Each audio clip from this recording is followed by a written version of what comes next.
आवास विकास की हठधर्मिता और निरंकुशता के कारण पूरा सेंट्रल मार्केट, पूरा सेक्टर 2, सेक्टर 3 तबाह होने के कगार पे आ गया है। एक ऐसा कानून जारी कर दिया है कि जहां वाणिज्यिक कार्रवाई चल रही थी वहां पर आप अपने घर पे नहीं कर सकते हैं, इसलिए वहां पर उनको तोड़ना होगा। यहाँ तक तो ठीक था, लोग सुन रहे थे और डर रहे थे, लेकिन अब छोटे छोटे मकान है, 30 मीटर के, 40 मीटर के, 50 मीटर के मकान हैं, उनसे भी कहा गया है कि सेटबैक छोड़िए। अब बताइए कि जो खुद छोटे घर में रह रहा है, अगर उसको सेटबैक तोड़ना पड़ेगा तो कहाँ रहेगा?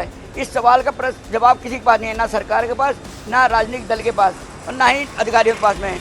सब अपनी अपनी चला रहे हैं। आवास विकास की हठधर्मिता इस तरह बढ़ गई है कि लोग इससे नाराज़ हैं। उनका कहना है सरकार कुछ करने को तैयार नहीं है और जो लोकल नेता हैं वो सिर्फ आश्वासन देके चले जाते हैं। और अभी तक आप ये देखिए 104 दिनों से धरना चल रहा है। महिलाएं अपना सारा काम काज छोड़ के अपने घर को, परिवार को, मकान को बचाने के लिए लगी हुई हैं, लेकिन भाजपा की सरकार स्टेट में भी है, केंद्र में भी है और यहाँ पे इनके मेयर भी हैं, सांसद भी हैं, विधायक भी हैं, लेकिन इनकी पीड़ा सुनने को कोई तैयार नहीं है।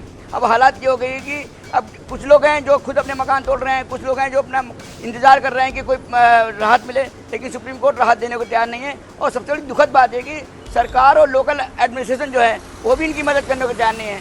आइए हम जरा एक बार बात करते हैं यहाँ की जो महिलाएं जो 104 दिनों से बैठी हुई हैं धरने पे, इस आस के साथ में कि उनके पक्ष में कोई न्याय होगा। मेरा नाम शीतल पुजारी। ये धरना कब से चल रहा है? ये धरना 10 अप्रैल से चल रहा है। 10 अगस्त को हमें पूरे 4 महीने हो जाएंगे यहाँ पे बैठे। तो क्या है आपकी मेन मांग क्या है? हमारी मांग यही है कि हमारे घर व्यापार हमें दिए जाए। हम इस लायक है ही नहीं कि हम कहीं बाहर जा सके या अपने घर पे कोई ईंट भी लगा सके दोबारा से। हम जिस हाल में हैं हमें उसी हाल में छोड़ दिया जाए। हम किसी से कुछ नहीं मांग रहे, हमें सरकार से कुछ नहीं चाहिए। हमें हमारे हाल पे छोड़ दिया जाए। जो हमारे घर व्यापार है हमें यहीं ऐसे ही रहने दिया जाए। हमारी बस यही मांग है। तो अच्छा, आपकी मेन प्रॉब्लम कहाँ आ रही है? मतलब आवास विकास के किस आदेश ने आपको परेशान कर रखा है? आवास विकास ने देखिए पहले हमें बोला व्यापार बंद कर दीजिए। हम लोगों ने सबने व्यापार बंद कर दीजिए, शटर हटा दिए, सब कुछ कर दिया, गेट लग गए, घर जैसे घर लगने लग गए, सबकी गतिविधियाँ बंद हो गई। लेकिन अब जब उनके बाद ये आ गया कि अब वो सेटबैक मांग रहे हैं। अभी तो सेटबैक को भी उन्होंने कह दिया कि भी सेटबैक की भी बात मत करो। अभी सिर्फ वो लोग व्यापार की बात कर रहे हैं कि दुकानों के बदले दुकानें देंगे, लेकिन हम यही चाह रहे हैं कि हमें कुछ नहीं चाहिए। हमें हमारे घर व्यापार यहीं पे दे दिए जाए, हम अपने बच्चों का पालन पोषण ढंग से कर पाएं। आपकी दुकान कितने साल पुरानी है? हमारी दुकान सर 40 साल पुरानी है। आपका नाम क्या है? शालू शर्मा नाम है। शालू जी, ये आवास विकास का जो निर्णय आया है, जिसको लोग कहते हैं बहुत ही डिक्टेटर वाला निर्णय है, इससे आपको क्या लग रहा है कि ये आपके भविष्य और आपकी क्या रहेगा? ये बिल्कुल भैया, ये निर्णय बिल्कुल गलत है, क्योंकि जब यहाँ 40 साल पुरानी ये मार्केट यहाँ पे बनी हुई है, 40-45 सालों से। अगर आपको लग रहा है कुछ इलीगल कंस्ट्रक्शन हो रहा था तो आप 40 साल पहले रोकते ना। 40 साल में लोगों के परिवार भी बढ़े हैं, लोगों का घर बढ़ा है, तो लोगों ने उस हिसाब से अपना रहने के हिसाब से बनाया हुआ है। तो ये चीज़ तो बिल्कुल गलत है। और 100 मीटर से नीचे में हमने सुना है कि नक्शा ही नहीं होता। और जज साहब ने बोल दिया कि हम बायलॉज भी नहीं मानेंगे। तो फिर बताइए, अगर कानूनी आप नहीं मान रहे और कानूनी तौर पर आप फैसला सुना रहे हैं तो हम किस चीज़ पे किस पे भरोसा करें? तो आपके जो विधायक हैं उनका क्या मानना है आपके बारे में? हमारे बीच में तो भैया अभी कोई नहीं आ रहा है, ना उनका क्या मानना है क्या नहीं मानना है। वो तो बस ये कह देते हैं सुप्रीम कोर्ट का फैसला है, उसके कंडेम में कुछ नहीं हो सकता।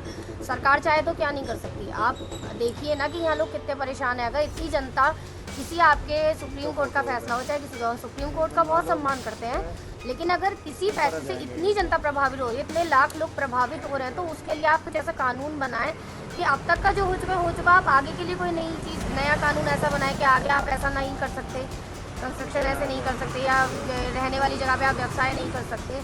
आगे के लिए आप कानून बनाओ। लेकिन जो पुराना चलता आ रहा है, 40-45 सालों से लोगों ने यहाँ बसाया है अपना सब कुछ, इतने पुराने काम है, लोगों के काम बंद हो गए, आज घर टूटने की नौबत आ रही है, तो हम सबको सड़कों पे आ गए हैं। तो सेटबैक अभी आप लोग के लिए नहीं, छोटे मकानों के लिए नहीं है? सबके लिए है भैया, तभी तो हम लोग बैठे। व्यवसाय तो लोगों ने बंद कर दिए। पहले व्यवसाय के लिए नोटिस आया था कि व्यवसाय गतिविधियां बंद करिए, पूर्णतः सबके व्यवसाय बंद हो चुके हैं।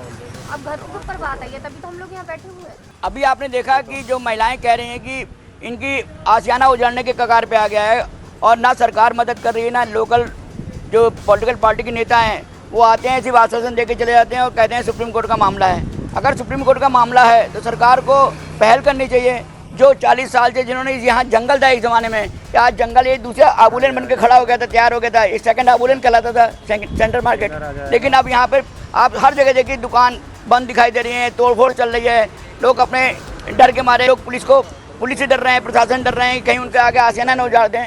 इनका कहना है कि अभी राहत दें और कोई नया कानून बनाए कि फर्दर कोई वाणिज्य काम ना हो यहाँ पे, इसके लिए वो कह रहे हैं। खबरों को विस्तार से पढ़ने के लिए www.shardaexpress.com वेबसाइट को विजिट कीजिए।